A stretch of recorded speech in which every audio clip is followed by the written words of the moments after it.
Nós tínhamos começado a ver esse exemplo, basicamente, em que era dado um certo valor de momento fletor, com uma certa orientação, e as dimensões da seção. Então, a seção com esse formato em L, a partir da posição do centroide ainda não definido, de qualquer forma, foi identificado o ângulo aqui desse momento resultante. E nós queremos, basicamente, no final das contas, a tensão normal máxima. Só que para chegar nessa tensão normal máxima, então, voltando aqui, nós temos, para chegar no objetivo final, que é encontrar a tensão máxima, a gente tem que seguir uma série completa de etapas. Então, nós passamos aqui, primeiro, por identificar a posição do centroide em relação a um sistema provisório de eixos que nós tínhamos definido, Z grande e Y grande.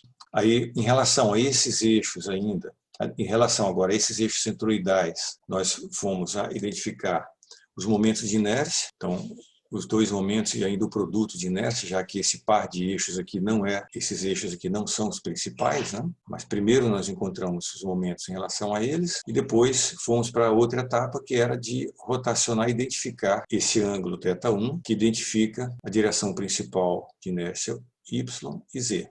Então, esses momentos nos eixos principais foram obtidos usando aquele teorema dos eixos paralelos, que você já tem familiaridade, e em seguida, o valor dos eixos principais é obtido de maneira direta, usando aquela fórmula que é bastante similar à fórmula de tensões principais, bastante análoga aqui. Então, encontramos os dois valores de momento de inércia principal e aqui a direção dos eixos principais. A partir daí, bom, nós conseguimos também fazer essa visualização do ciclo de Mohr de momento de inércia. Aqui os eixos temporários, aqui os eixos principais. Eixos temporários centroidais e eixo principal da seção.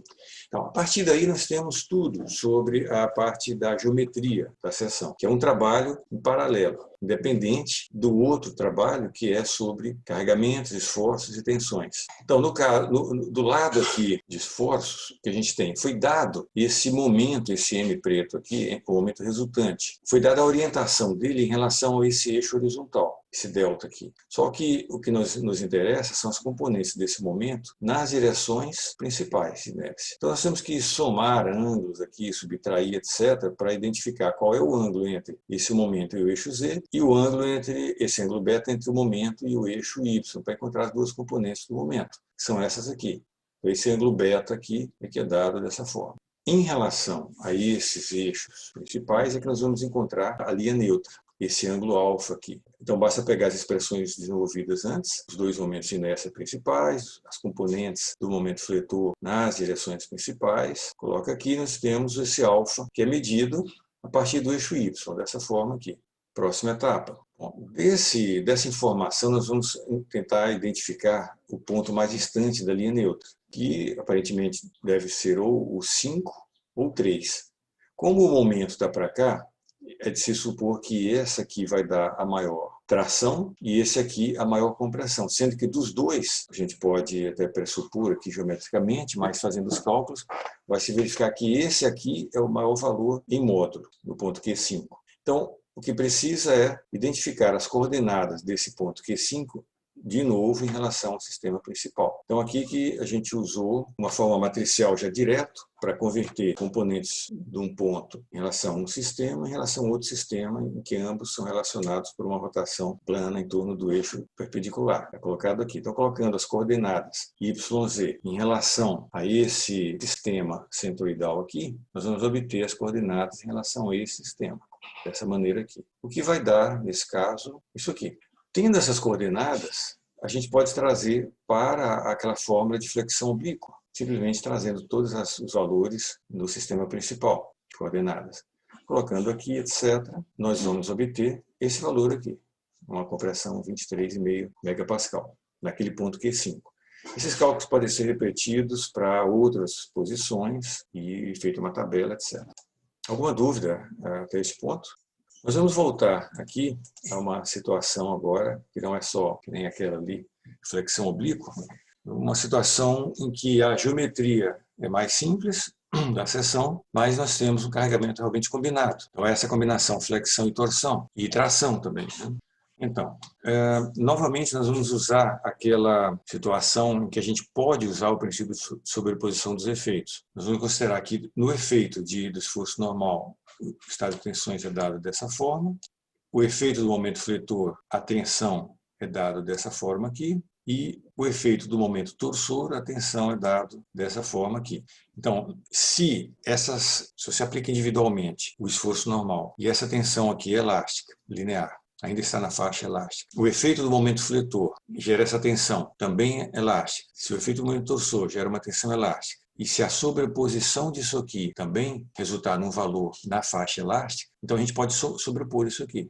Então, nós vamos ter o tensor, cada um dos três tensores de tensão, o de tração, o de flexão e o de torção. Nós podemos somar todos os três estados e chegar nesse estado de tensões final aqui, que tem a mesma disposição, na realidade, de quando a gente tinha apenas tração e torção, ou flexão e torção. Apenas que quando você soma tração e flexão, as duas contribuições aparecem, têm a mesma orientação, então eles podem ser somados, isso aqui vai virar um valor só. Então, fora isso, é a mesmo grau de complexidade de você ter torção com flexão, ou torção com tração, ou os três juntos, porque sempre vai ter um número aqui e outro aqui e aqui. Então, o círculo de Mohr sempre vai ter esse aspecto aqui, desde que você tenha tensão normal e cisalhante ao mesmo tempo. Então, qual a etapa seguinte nesse caso?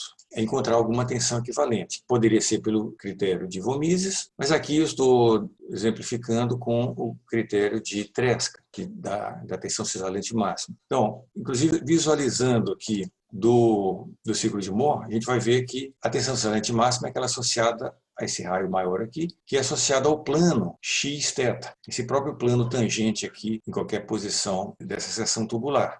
Então, e é dado dessa maneira aqui. Muito similar, exatamente a mesma coisa do primeiro caso que nós vimos, em que era torção e tração. Sendo que a parte agora de tensão normal tem uma parcela de flexão em Y máximo e a parcela devido à tração. Isso abrindo, nós temos dessa forma em termos de diâmetro interno e externo.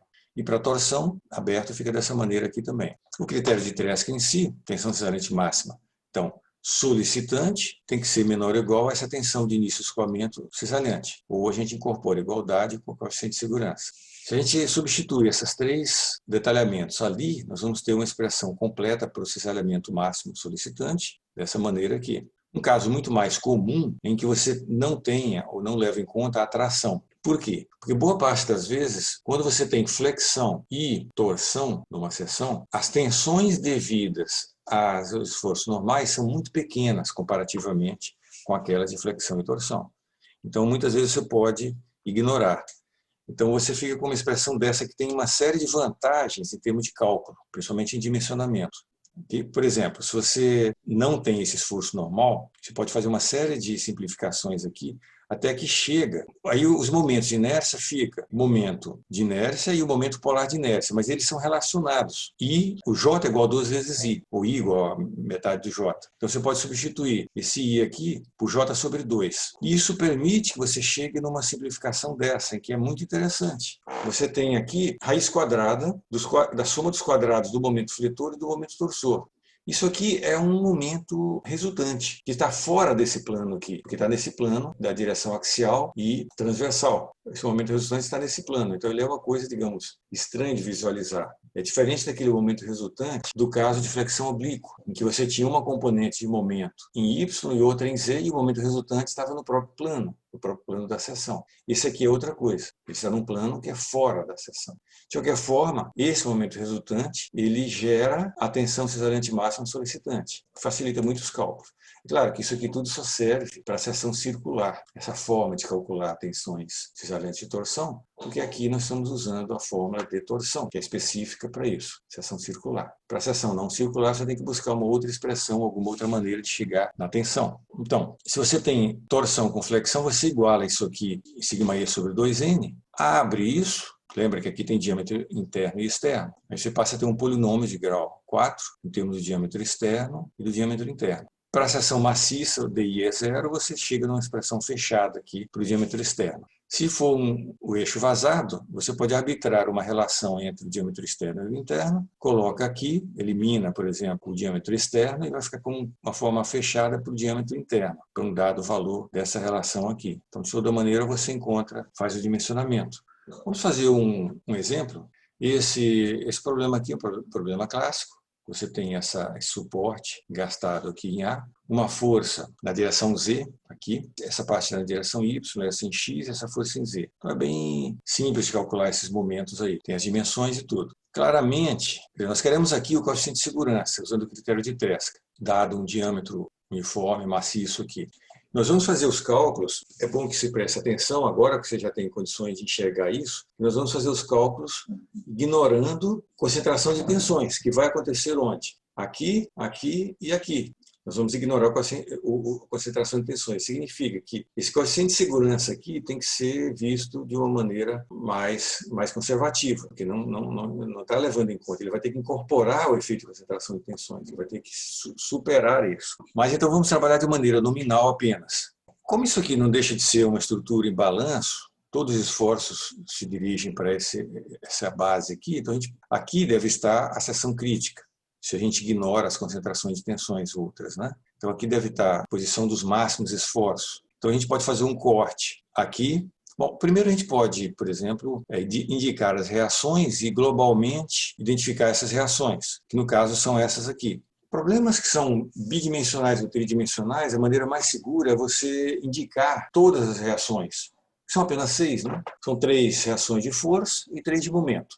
Aqui eu indiquei um pouco menos, porque se a força está toda em Z, eu não vou procurar reações em Y ou em X, né? Então tem só a reação em Z, e se a força está em Z, eu não vou procurar momento em Z. Eu não posso ter momento na mesma direção da força, já que é um produto vetorial. Então eu vou procurar momentos em X e Y, que são esses aqui, de braço alavanca. Então, uma vez que eu tenho essas reações, eu posso fazer um corte aqui próximo à base e fazer um diagrama de corpo livre para esse toco aqui de comprimento infinitesimal. Então aqui eu tenho um sistema de eixos, tenho aqui a seção arbitrária próxima aqui e vamos indicar agora os esforços que a gente considera que sejam não nulos ali. Com essas reações, que são as únicas solicitações aplicadas externas, fica fácil de ver que só esses esforços aqui poderão ser não nulos, né? Desse momento, dessa reação de momento aqui axial, eu teria o momento torsor. Dessa força aqui eu terei, aliás, dessa reação de momento aqui, eu tenho esse momento para lá que terá característica de momento fletor, e dessa força reativa eu teria um esforço cortante ali que eu não vou nem levar em consideração nesses cálculos. Como sempre a gente tem feito, a gente tem sempre ignorado o cortante em presença de flexão e torção. Visto isso, a gente pode... Ô, professor. Oi? Uma dúvida. Ali nesse desenho, o momento T seria o próprio momento, o MY, né? O momento ao redor do Y. E o RMY seria a reação a esse momento? Não, esses 3 aqui são reações. Uhum. Reações a esse carregamento. É uma coisa global. Isso aqui são forças externas. São forças, momentos externos. Isso que está aqui não são reações, eles são esforços, são forças internas. É claro que por equilíbrio, né, numericamente, esse tem que ser igual a esse aqui. Mas esse aqui tem uma natureza, esse aqui tem outra, digamos. Isso aqui é uma força externa aplicada no corpo. Isso aqui são forças internas que acontecem entre essa superfície aqui e aquela outra superfície que está encostada. É uma reação e outra reação da outra parte que está em cima, né? Então, a gente passa, vamos passar para encontrar, bom, para equilíbrio vai ser bem simples, achar, nós vamos nos interessar só nos 2 momentos, o torsor e o fletor, são esses aqui. Aí vamos tratar da parte geométrica da seção, que é bastante simples, já que ela é circular. Nós temos o momento polar de inércia, seção maciça, já foi dado o diâmetro. Aí vamos seguir aquela fórmula que nós vimos, vamos procurar o momento resultante, o esforço resultante desses aqui, que é isso, e usar aquela fórmula que já deduzimos. Se você não tiver deduzido essa fórmula, ou não tenha, você faz na hora. Você não tem que usar isso aqui. Certo? Vamos lá atrás. Eu cheguei nessa expressão aqui porque eu fui deduzindo. Mas você não precisa. Se você chegar aqui logo, por exemplo, você pode vir aqui atrás. Nós não estamos fazendo dimensionamento. A gente pode vir aqui, ó, calcular sigma x, só colocar os valores aqui, dá um número. Vem aqui, calcula tensão cisalhante, tem um número. Você calcula primeiro o momento polar, número. Você vai ter 2 números aqui para as tensões. Você vai colocar essas tensões aqui e vai ter um número para a tensão cisalhante máxima. Esse número você vai juntar, cooperar com outros números aqui e tirar o coeficiente de segurança. Agora, como eu já tinha deduzido isso, eu posso ir por aqui. Mas o importante é que você siga o conceito. Componentes do tensor, tensão tensão equivalente associada àquele critério de falha que você está utilizando. Nesse caso aqui, essa tensão cisalente poderia ser tensão equivalente Von-Mises. Depois você compara com o critério e pronto, que é o que eu fiz aqui. Está aqui a tensão cisalente máxima, tarará, um certo valor. Aí eu vou usar o critério, tem o coeficiente de segurança que nem é segurança, tem uma falha. Então, aqui, por exemplo, eu prossigo para dimensionar isso aí. Qual o diâmetro necessário, se for uma seção tubular, para chegar nesse coeficiente aqui de 1,3. Vamos refazer o problema, só que em outra ordem, usar as mesmas equações em outra ordem. Então, o que se faz? Aqui eu dei, poderia ter dado qualquer outro valor, né? Mas eu dei que vamos fazer o dimensionamento, diâmetro interno e externo, que obedeçam a essa proporção aqui, 1,6. Os esforços, claro, já são os mesmos, não tem nada a ver com as dimensões da seção, já que o problema é isostático. E, nesse caso aqui eu ainda fiz dimensionar com a seção maciça, é só usar uma fórmula que a gente já reduziu antes. Coloca os valores aqui. Seção tubular, usa outra expressão já fechada. E aí se tira, em seguida, o diâmetro externo.